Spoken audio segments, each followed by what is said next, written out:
मकर संक्रांति के पर्व के उपलक्ष्य में यहाँ पर एकत्रित हुए हैं। तो मकर संक्रांति का बहुत ही पुराने काल से विशेष महत्व रहा है,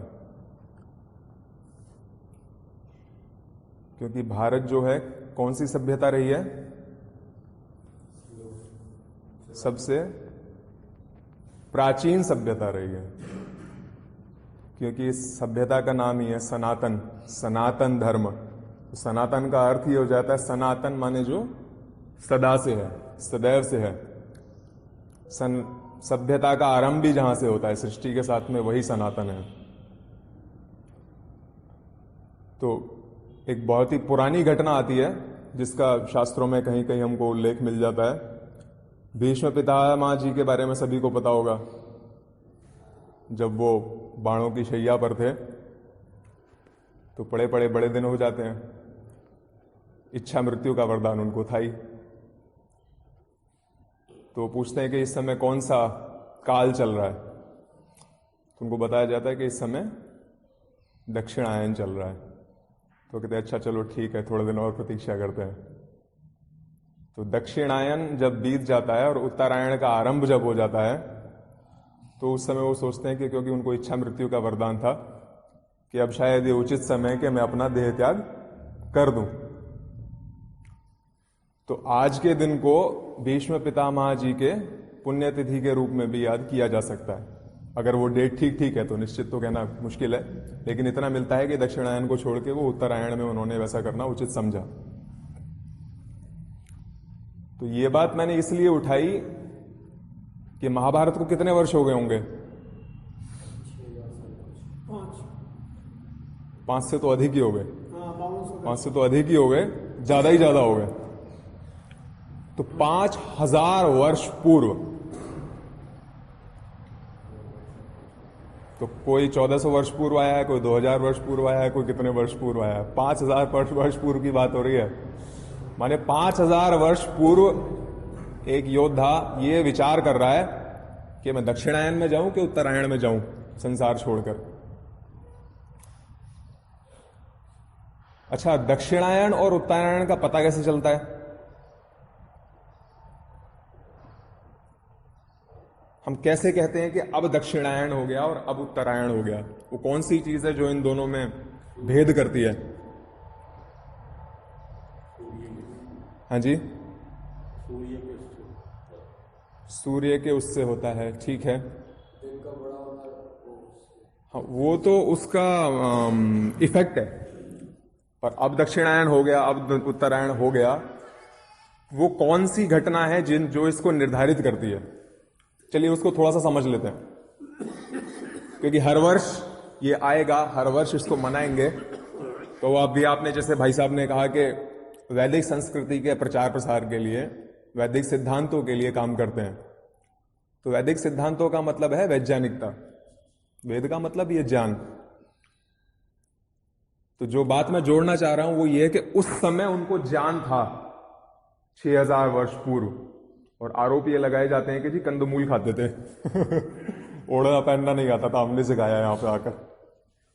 हाँ, तो ये पृथ्वी है, ये सूर्य है, ठीक नहीं, इसको ऐसे लेते, ये सूर्य है, ये पृथ्वी है। इसको मेरे लिए रोटेट करना सरल रहेगा।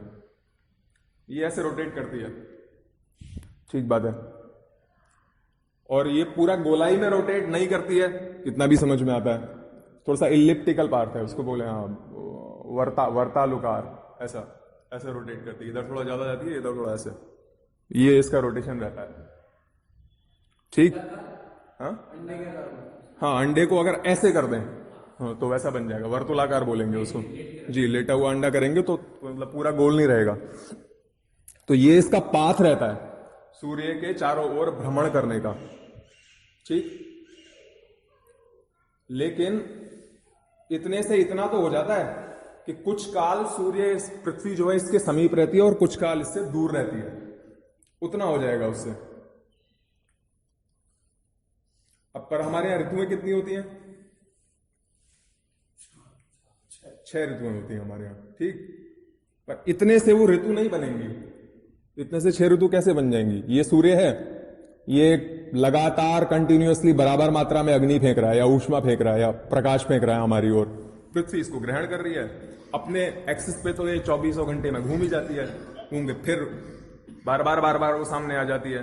तो मौसम बनेंगे कैसे? 6 ऋतुएं बनेंगी कैसे? यहाँ पे सबसे महत्वपूर्ण बात जो है, जो अब समझ लीजिए, यहां मैं पृथ्वी की बात कर रहा हूं, ये पृथ्वी है बॉल के समान, अब ये घूम रही है, लेकिन ये अपने सेंटर पर नहीं घूम रही है, ये ऐसे है, थोड़ी सी टिल्टेड। टिल्टेड का मतलब हुआ गोल है तो गोल चीज टिल्ट तो नहीं हो सकती है। हाँ, टिल्टेड मतलब थोड़ा सा टेढ़ा। तो इसका जो एक्सिस है वो एक्सिस थोड़ा सा राइट साइड में ऐसे है इसका एक्सिस। तो किसी बॉल को मैं ऐसे पकड़ लूं, ऐसे करके घुमाऊं, उसको थोड़ा सा टेढ़ा करके घुमाऊं, तो एक साइड उसकी इधर निकल जाएगी, एक साइड उसकी उधर निकल जाएगी। ठीक।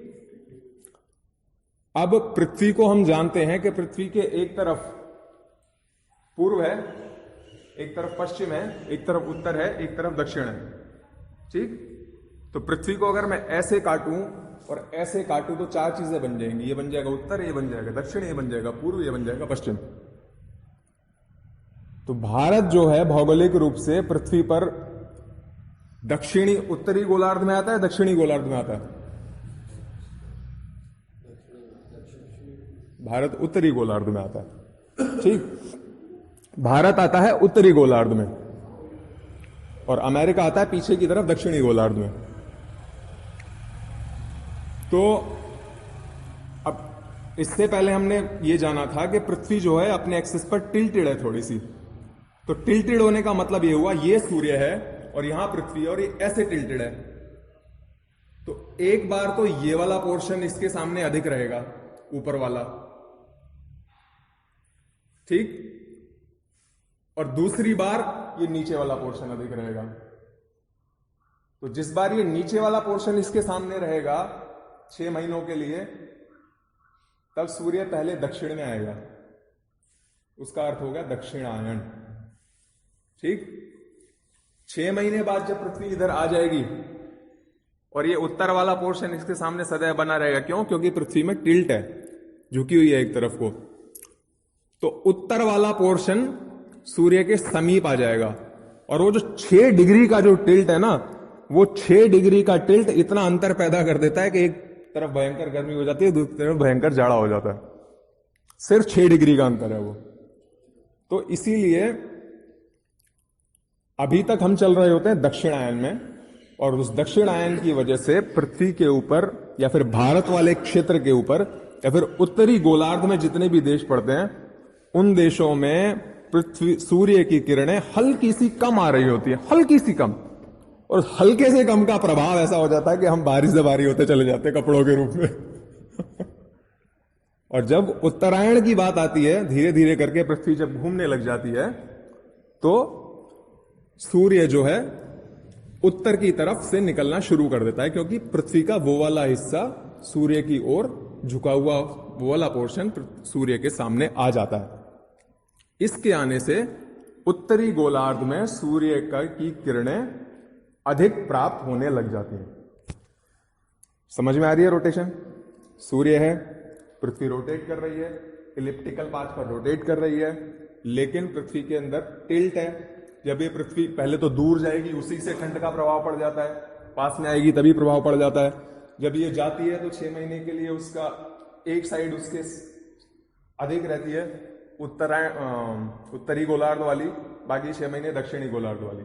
ठीक। तो अब जैसे उत्तरायण शुरू हो रहा है, धीरे धीरे करके सूर्य की किरणें हमको अधिक मिलने लग जाएंगी, दिन लंबा होता चला जाएगा, रात थोड़ी सी छोटी होती चली जाएगी। 3 महीने बाद धीरे धीरे करके फिर से हम, कौन सा दिन आ जाएगा? 21 जून आ जाएगा, जब सबसे बड़ा दिन हो जाएगा। वहां से फिर से धीरे धीरे धीरे करके हम दक्षिणायन की ओर जाने लग जाएंगे। फिर देव भी सोने लग जाएंगे और पृथ्वी पर सारी चीजें सोने लग जाएंगी। तो सोच कर देखिए, ये जो विज्ञान था उस समय 5000, 6000, जितने भी हजार वर्ष मान लीजिए, उस समय वो लोग, हमारे पूर्वज, इस विज्ञान से घुटे हुए थे, ऊपर से लेकर नीचे तक। कृष्ण जी के जीवन के तो अनेकों उदाहरण मिल जाएंगे। जो सौरमंडल की रचना से, पृथ्वी के घूर्णन से, सूर्य ग्रहण से, हर तरीके के अनेकों उदाहरण मिल जाएंगे कि उनको पूरा का पूरा परिज्ञान था इन सब चीजों का। अब पॉइंट ये आता है कि ठीक है, ये सब हो रहा है, ये तो हर वर्ष होता है, हर वर्ष मकर संक्रांति के रूप में इसको मनाने की क्या आवश्यकता पड़ रही है? तो हमने एक चीज देखी है, अपने पूर्वजों से सीखा है, सुबह उठते हैं और सुबह उठते ही उठते सूर्य को जल चढ़ा दे, अर्घ देते हैं सूर्य को। कुछ लोग श्रद्धा की वजह से देते हैं, कुछ लोग हो सकता है उसकी वैज्ञानिकता की वजह से देते होंगे। अब उनमें कैसे डिफरेंशिएट करेंगे? तो जो कपड़े पहन कर दे रहे हैं वो श्रद्धा की वजह से दे रहे हैं, और जो कपड़े उतार कर दे रहे हैं वो वैज्ञानिकता की वजह से दे रहे हैं। क्यों? क्योंकि उसमें से जो परावर्तित होकर जो प्रकाश आएगा वो हमारे ऊपर, आज के समय में वो चलता है ना, आपने देखा होगा एक्यूप्रेशर वाले कुछ नीले रंग की पानी की बोतल, पीले रंग की पानी की बोतल, तो इसको कलर थेरेपी बोलते हैं उसको। हाँ भाई, सभी कुछ मिलेगा उसके अंदर से। और तुलसी पर अगर पानी डालते हैं उसी समय, तो उसकी जो ऑक्सीजन होती है, ऑक्सीजन जो फ्रेश ऑक्सीजन प्राप्त। हाँ, ठीक बात है। तो वो लोग जानते थे कि सूर्य की किरणों का हमारे ऊपर क्या प्रभाव पड़ता है, और पानी में से उन किरणों को परावर्तित करके सुबह सुबह जब एक पार्टिकुलर एंगल पे सूर्य है, उस समय वो किरणें अगर हमारे शरीर के ऊपर पड़ेंगी तो उनका हमारे शरीर के ऊपर क्या प्रभाव पड़ेगा, ये भी वो लोग जानते थे। अब सोच कर देखिए, ये सब जानने के दो तरीके हो सकते हैं, या तो रिसर्चेस करो, या फिर किसी एक व्यक्ति ने बता दिया हो, पहले से ही दे दिया हो। तो दूसरी चीज हमको ज्यादा लॉजिकल लगती है। क्यों? क्योंकि इसके साथ में एक मैनुअल मिलता है ना हमको। तो एक मोबाइल बनाने वाली कंपनी, एक कार बनाने वाली कंपनी हमको मैनुअल देती है, तो सोचिए जिसने ये सृष्टि बनाई है उसने मैनुअल नहीं दिया होगा क्या? तो उन्होंने मैनुअल हमको दिया हुआ है वेदों के रूप में, और उन्हीं की चर्चा हम करते हैं क्योंकि उनके अंदर प्योरली साइंस है और कुछ भी नहीं है। ठीक, तो अब अगर हम पर्व के रूप में इसको मनाते हैं, तो पर्व के रूप में हम इसलिए बनाते हैं क्योंकि सूर्य के गुणों को पहचान कर हमारे पूर्वजों ने मान लिया था कि आपके बिना पृथ्वी पर पत्ता भी नहीं हिल सकता, पृथ्वी पर जीवन का आधार हे सूर्यदेव आप ही हैं। इस पृथ्वी पर जितना भी जीवन है, जो भी कुछ चल रहा है, वो सिर्फ और सिर्फ आपकी शक्ति की वजह से चल रहा है। आप 2 सेकंड के लिए चले जाते हो तो दिन के 12 बजे भी अंधकार छा जाता है। इसलिए उन्होंने बड़ी सरलता से उसको देव मानकर उसके उपकारों को समझते हुए उसकी पूजा करनी शुरू कर दी। और जब सूर्य हमारे लिए बढ़ने लग जाता है, हमारे लिए सहायक होने लग जाता है, तो हमारे पूर्वजों ने उसे एक उत्सव के रूप में मनाना शुरू कर दिया। अब देखिए, हमको प्रकाश मिलेगा, हमको अगर प्रकाश मिल रहा है तो या तो हम उसके लिए, प्रकाश का मतलब ज्ञान भी हो गया, प्रकाश का मतलब सुख भी हो गया, प्रकाश का मतलब समृद्धि भी हो गया, प्रकाश का मतलब हर चीज हो गई, प्रकाश में सब कुछ समाहित हो जाता है। अगर ये सब चीजें हमको मिल रही हैं तो या तो व्यक्ति में पशु प्रवृत्ति रहेगी या फिर मनुष्यता रहेगी। पशु प्रवृत्ति तो ये रहेगी, अच्छा मिल रहा है तो भर लूं, अपने लिए इकट्ठा करके रख लूं। मनुष्य प्रवृत्ति रहेगी, अच्छा ठीक है मेरी पूर्ति हो जाए तो दूसरों को भी दे दूं। तो इस दिन के शुरुआत में ही, माने अभी तो मिलने में 6 महीने लगेंगे, धीरे धीरे करके मिलेगा सूर्य का प्रकाश भी, लेकिन आज के दिन से ही उन्होंने एक परंपरा डाल दी। अच्छा क्या करो कि जी आज के दिन से ही बांटना शुरू कर दो, आज के दिन से ही दान देना शुरू कर दो। तो ऐसी समृद्धशाली परंपराएं उन्होंने बनाई, और देने के लिए भी क्या बनाया? गुड़ बनाया और तिल बनाया। हाँ, गुड़ में क्या है? गुड़ में जो सबसे बड़ा गुण है वो तो मिठास का तो है ही है, उसके अलावा चिपकाने का भी एक गुण है। हाँ, तो गुड़ क्या करता है? गुड़ के पास में कोई भी चीज आ जाए वो उसको उसमें चिपका लेता है। तो अगर मैं गुड़ की डली ले लूं और यहां पे लेके उसको फिरा दूं थोड़ी देर में, तो डली का आकार इतना हो जाएगा ना, छोटा नहीं होगा, बढ़ ही जाएगा। जो भी चीज आएगी वो उसको समेट लेगा। उसको ये नहीं पता कि इसमें मिट्टी आकर जुड़ रही है, कुछ और जुड़ रहा है, कोई खाने की चीज आकर जुड़ रही है, वो सबको अपने में समेटता चला जाएगा, उसका आकार बढ़ता चला जाएगा। अच्छा, हम यहां किसकी वजह से बैठे हैं? कौन है जो हमको यहां पर लेकर आया आज? संगठन या कोई और? संगठन लेकर आया। संगठन क्या है? हाँ जी, वो तो उसका नाम हो गया जी। संगठन क्या है? हाँ जी, जो लोगों को संगठित, या फिर यूं कहें कि जहां पर आकर लोग संगठित होते हैं वहां पर संगठन बन जाता है। इसको देखने के दो तरीके हो सकते हैं। ठीक, अच्छा, तो संगठन में अब संगठन जितना बन गया बस उतना ही बना रहना चाहिए, उसको बढ़ना चाहिए? बढ़ना चाहिए। क्यों? क्योंकि संसार चक्र के हिसाब से लोगों की मृत्यु होती है और नए लोग जन्म भी लेते हैं। एकदम बेसिक लेवल पर ही आ जाते हैं। तो संगठन में जो लोग थे उनमें से कुछ लोग काल कवलित भी हो जाएंगे, भीष्म पितामह की तरह। तो उनकी जगह नए लोग जन्म लेंगे। अब वो नए लोग जन्म लेंगे तो कहीं ना कहीं तो जाएंगे, क्योंकि मनुष्य तो सामाजिक प्राणी है। तो कहां जाना चाहिए उनको? इस संगठन में जाना चाहिए, कहीं और जाना चाहिए? कहां जाना चाहिए? इसी संगठन में आना चाहिए। तो इस संगठन में कैसे आएंगे? इस संगठन में नमक ज्यादा रहेगा तो आएंगे कि गुड़ ज्यादा रहेगा तो आएंगे? गुड़ ज्यादा रहेगा तो आएंगे। तो उन्होंने सिर्फ ये नहीं बताया कि तुम बांटो, बांटने के लिए भी बहुत बढ़िया चीज बनाई, एकदम वैज्ञानिकता लगाई है उसके अंदर। एक तो उसका जो सांकेतिक महत्व कितना बढ़िया है कि गुड़ जो है अपने अंदर चिपकाने की क्षमता रखता है, उसके अंदर मिठास होती है। जितना व्यक्ति मीठा बोलेगा उतना लोग जुड़ते चले जाएंगे, जितना चिपकाने का गुण रखेंगे उतना लोग जुड़ते चले जाएंगे, पाचन क्रिया भी ठीक रहती है। और दूसरा, गुड़ के अंदर मिट्टी के बाद में सबसे ज्यादा माइक्रो न्यूट्रिएंट्स किसी चीज के अंदर मिलते हैं तो वो मिलते हैं गुड़ के अंदर। ठीक है जी। तो गुड़ से महत्वपूर्ण चीज जाड़ों में और कोई खाने के लिए नहीं होती है, अगर ढंग से उसका उपयोग किया जाए तो इतनी महत्वपूर्ण चीज उन्होंने डाली। और दूसरी चीज क्या डाल दी? दूसरी चीज डाल दी तिल। मौसम तो अभी ठंडा है, उत्तरायण शुरू हो गया है, धीरे धीरे करके 6 महीने में उसका असर आएगा, लेकिन जाड़ा अभी बचा हुआ है। तो क्या चाहिए? तिल चाहिए। तिल में क्या है? गर्मी है, और क्या है? तिल के अंदर तैलीय गुण भी होता है। हा? तो गुड़ के अंदर अगर तिल का तैलीय गुण मिला दिया जाए तो गुड़ की शक्ति कई गुना बढ़ जाती है। इन्हीं चीजों को हम बड़ी सरलता के साथ में संगठन के ऊपर घटा सकते हैं।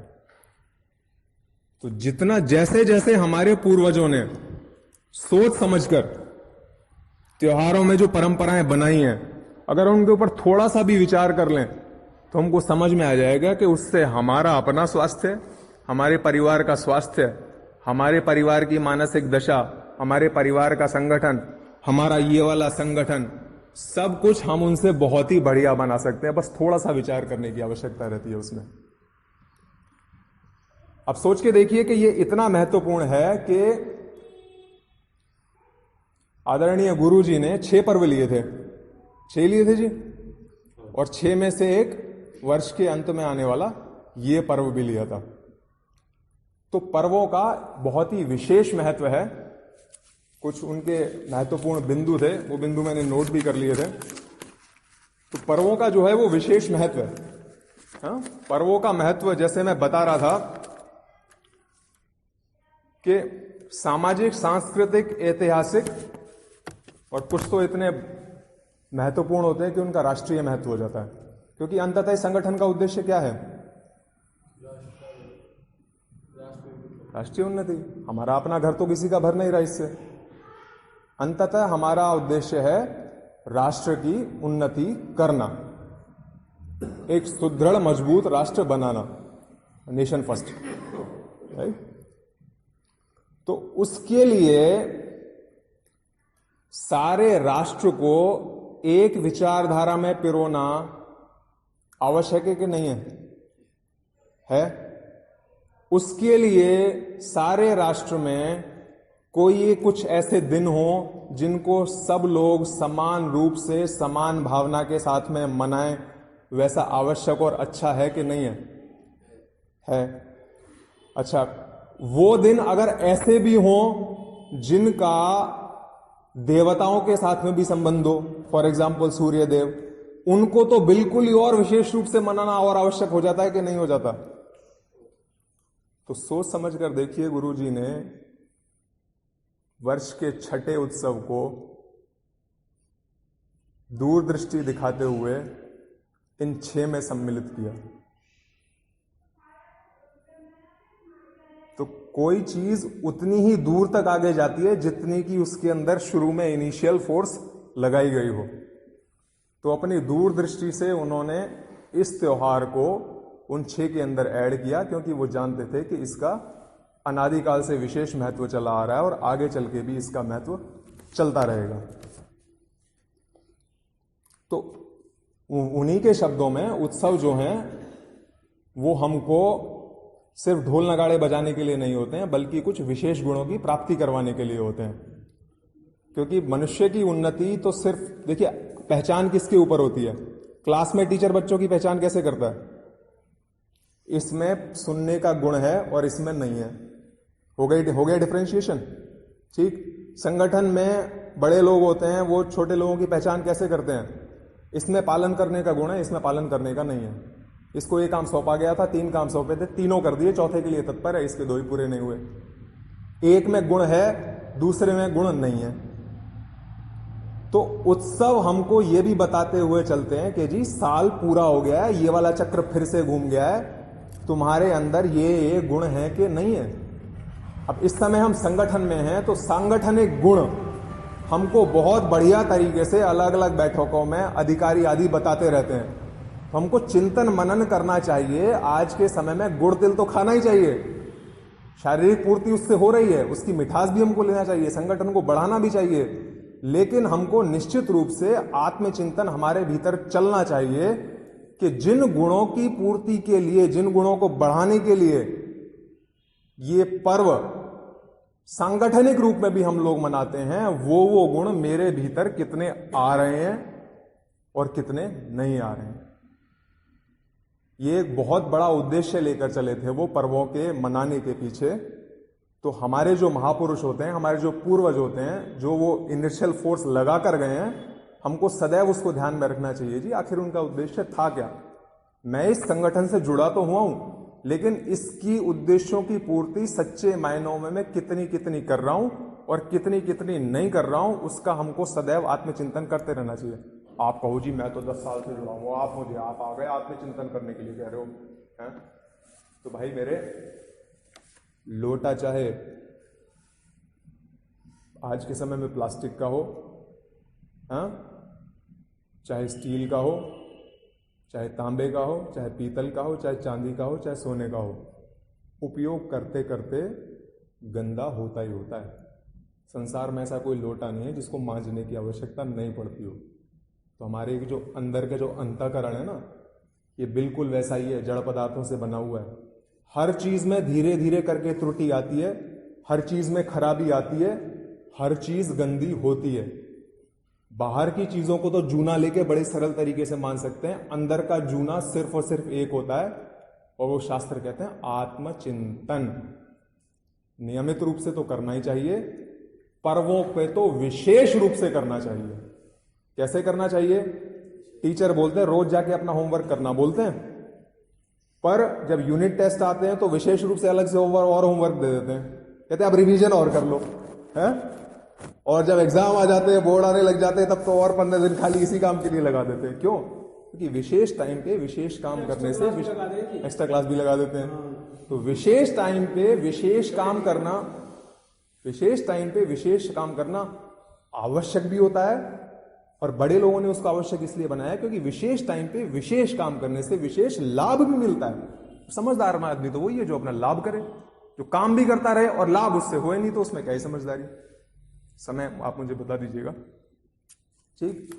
तो हमको ये ध्यान रखना चाहिए कि जो गुण संगठन के होलिये को आगे बढ़ाने के लिए होने चाहिए, जो हमको अलग अलग समय पर बताए जाते रहते हैं, वो गुण हमारे भीतर कितने हैं, उसका आत्मावलोकन, उसका आत्मचिंतन हमको करते रहना चाहिए। ठीक?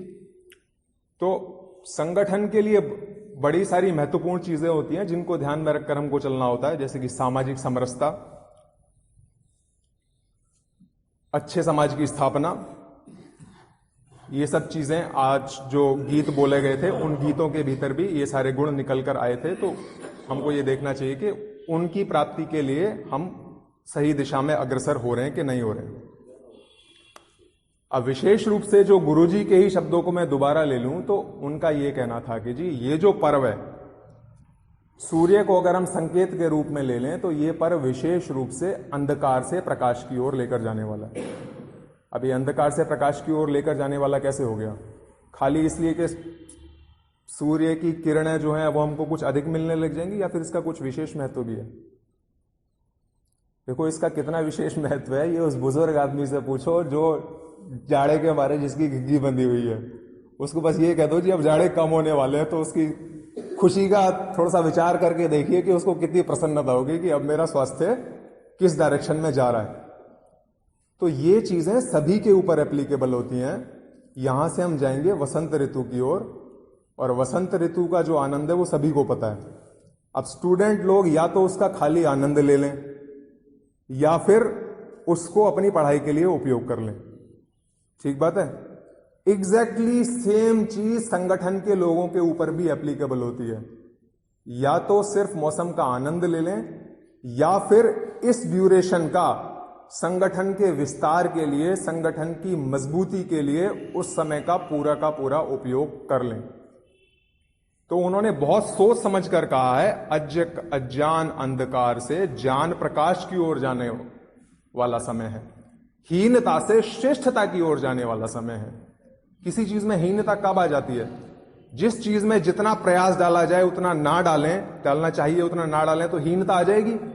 ठीक, मैथमेटिक्स में जितना प्रयास डालना है उतना नहीं डालेंगे तो उसमें हीनता आ जाएगी। सोशल स्टडीज बढ़िया चलती रहेगी। ठीक, तो ऋतु के हिसाब से कहीं ना कहीं हमारे पुरुषार्थ में कमी आई जाती है। 6 बज गए, घर वाले भी कहेंगे जी अब घर से बाहर मत जाओ, ठंड लग जाएगी, बाइक पे मत जाओ, ठंड लग जाएगी। वो सारी समस्याएं दूर हो गई हैं। तो ये जो मौसम आ गया है ये हमको वापस अपनी हीनताओं को, अपनी न्यूनताओं को दूर करने का पूरा अवसर प्रोवाइड करता है।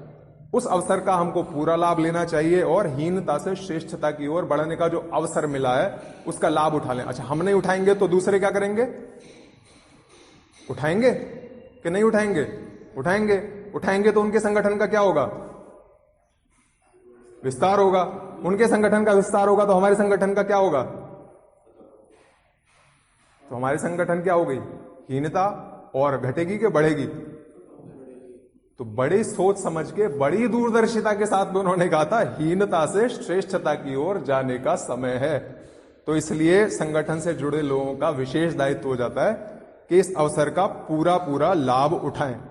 शूद्रता से गौरव, इन दोनों का पालन कर लेंगे तो शूद्रता से गौरव, ये भी स्वतः समझ में आने वाली बात है। जितने जितने श्रेष्ठ बनते चले जाएंगे उतना गौरवता का भाव हमारे भीतर बढ़ता चला जाएगा। निराशा से आशा की ओर, यह भी सहज सरल में समझ में आने वाली बात है। जितनी जितनी हीनता उतनी निराशा, जितनी श्रेष्ठता उतना आशा का भाव हमारे भीतर बढ़ता चला जाता है। क्योंकि संगठन हमको मानसिक रूप पर बहुत ज्यादा स्ट्रांग बनाता है। मनुष्य सामाजिक प्राणी है। जब उसको पता चल जाएगा कि मेरे आजू बाजू 15 लोग हैं तो व्यक्ति अपना, समाज का, घर परिवार का कोई भी काम बाहर निकलकर करने में बिल्कुल नहीं घबराएगा। तो संगठन को यूं नहीं समझना चाहिए कि जी ये संगठन अलग है और मैं अलग हूं। हमको ये मानना चाहिए कि मैं ही संगठन हूं। मैं संगठन की वो इकाई हूं जैसे सागर में बूंद है, बूंद ही सागर है, सागर ही बूंद है। बिल्कुल संगठन और अकेले व्यक्ति की यही स्थिति होती है। अवगुण से सदगुण, सदगुण लाने का सबसे बढ़िया तरीका होता है पुरुषार्थ करना। There is no shortcut in life. बिना पुरुषार्थ के सदगुण नहीं आते हैं। और यह समय वो है कि व्यक्ति पुरुषार्थ करने के लिए हर तरीके से उसके चारों ओर अनुकूलताएं बननी शुरू हो जाती हैं। तो आदरणीय गुरुजी ने बहुत ही सोच समझकर प्रेरणा लेने के जो बिंदु हैं वो स्थापित किए थे। और हमको सदैव अपने महापुरुषों से प्रेरणा लेनी चाहिए, उनके बताए हुए मार्ग पर चलना चाहिए। संगठन उनके, जिसको कहते हैं ब्रेन चाइल्ड था उनका, वो उनकी आत्मा में बसा हुआ था। तो जो उन्होंने बिंदु बनाए हैं उस हर बिंदु का अपना एक विशेष महत्व है। तो आज के दिन पर विशेष रूप से हमको उनसे प्रेरणा लेनी चाहिए। मैं आशा करता हूं कि जो बातें बताई गई हैं वो आप हो सकता है आपके काम की हो, ना हो तो जितना भी काम का हो उसमें से आप ग्रहण कर लेंगे, बाकी को छोड़ देंगे। मुझे आपने अपने बीच में आने का समय दिया, बोलने का अवसर प्रदान किया, उसके लिए आप सभी का बहुत बहुत धन्यवाद। शुभकामनाएं।